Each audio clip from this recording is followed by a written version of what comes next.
واهدنا فيمن هديت وعافنا فيمن عافيت وتولنا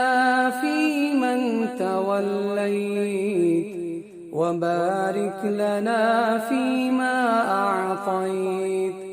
وقنا شر ما قضيت إنك تقضي ولا يقضى عليك إنه لا يذل من واليت ولا يعز من عاديت تباركت ربنا وتعاليت لك الحمد على ما قضيت ولك الشكر على ما أعطيت